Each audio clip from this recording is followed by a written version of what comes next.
All right, everyone, welcome. We've made it to the end of the semester in business mathematics. You've grappled with everything from the time value of money all the way to linear programming. And now you're facing the final comprehensive exam. Look, this isn't just one more test. Think of it as the capstone of the entire analytical framework we've been building together. So my goal today isn't to just throw some generic study tips at you. No, we're going to structure a professional level preparation strategy exactly like you would if you were tackling a major project in the business world. Okay, let's get into it. And this is the million-dollar question, isn't it? I mean, when you're looking at a mountain of formulas for annuities, amortization schedules, matrix algebra, optimization models, it is totally natural to feel like you're about to be buried. The typical response? Panic, and falling back on just trying to cram formulas into your short-term memory.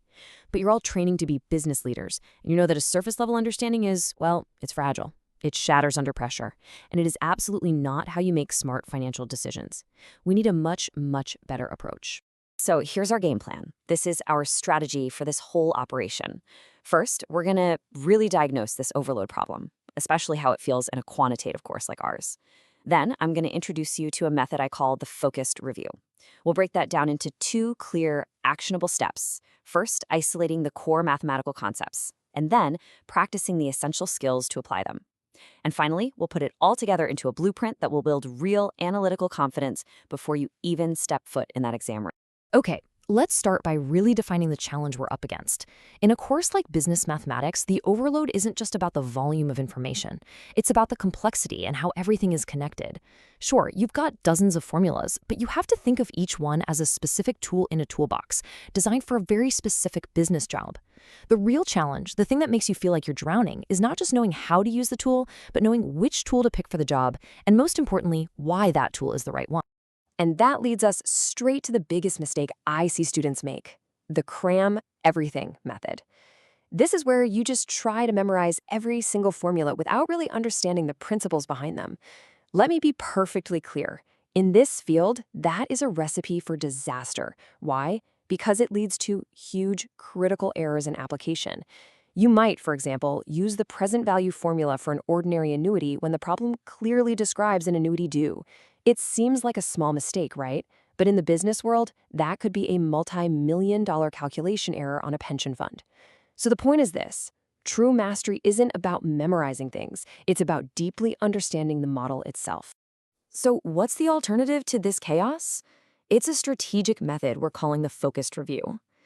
This is where we completely shift our mindset. We stop trying to frantically relearn everything on a superficial level. Instead, we're going to focus our energy on deconstructing and then applying the most critical, most important models from this course. Think of it as precision over brute force. Now, this quote really gets to the heart of it. Let's break down the two pillars here. You've got key concepts and practical problem-solving skills.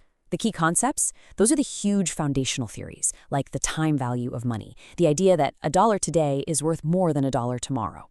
The practical skills, that's your ability to actually apply that theory to, say, calculate a company's required quarterly payments to fund a huge future liability. Our entire strategy is built on mastering both of these together. So let's put a formal definition on this. A focused review means you prioritize understanding the logic, the why, behind the formulas.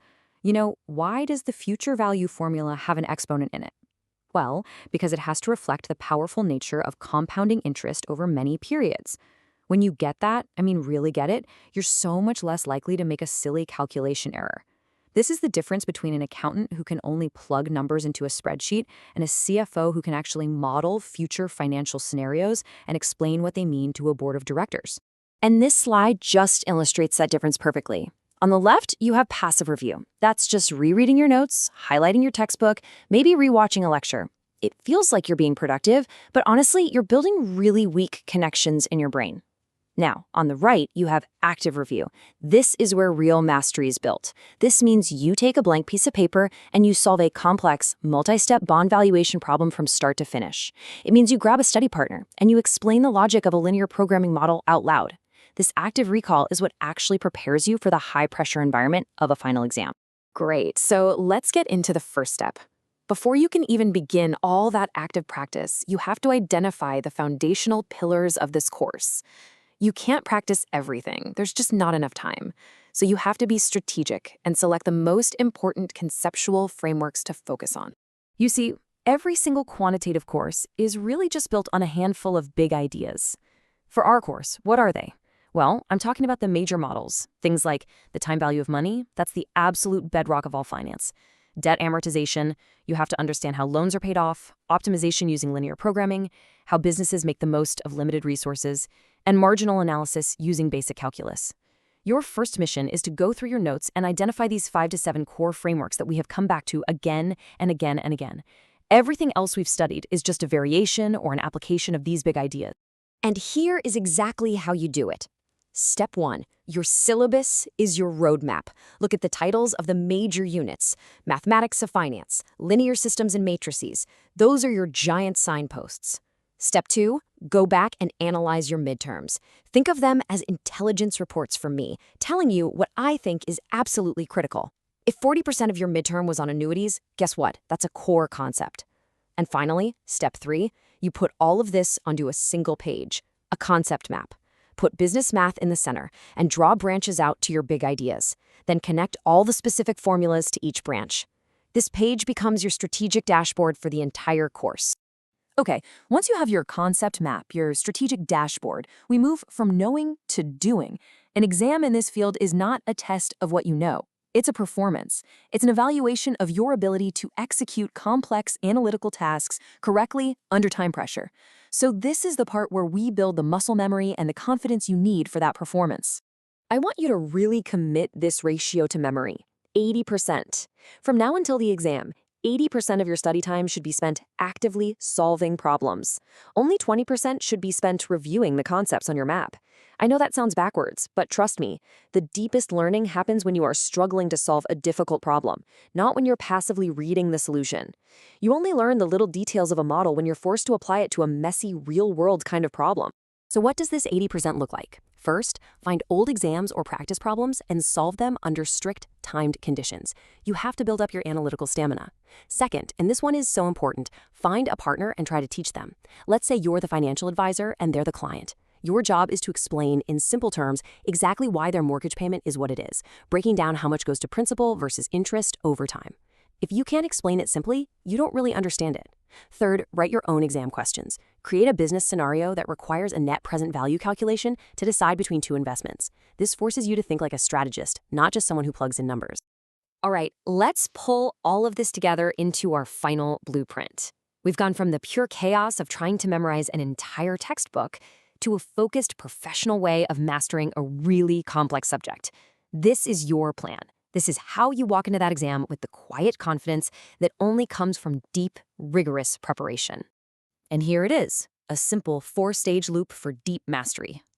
First, you identify the core models from your concept map. Then you isolate one of them, like amortization, and you take it apart until you understand the why behind every single variable. Next, you practice by solving problem after problem, each one a little harder than the last. And finally, maybe a day later, you test your recall by trying to solve a new problem completely cold, with no notes. This cycle, identify, isolate, practice, recall, this is what builds knowledge that actually sticks. When you follow this blueprint, it fundamentally changes your mindset. You're no longer trying to boil the ocean. Your goal shifts from the impossible, I need to know everything, to something achievable and incredibly powerful. I have mastered the core models, and I know how to apply them to solve the key types of business problems.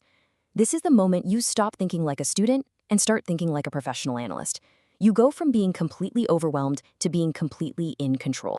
So, I'm going to leave you with a direct call to action. Don't think about the whole exam right now. That's too big. Just think about the very first step.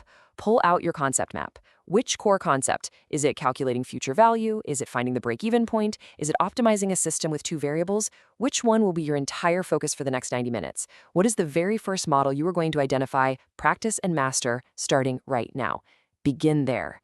You have the tools. You are ready to succeed.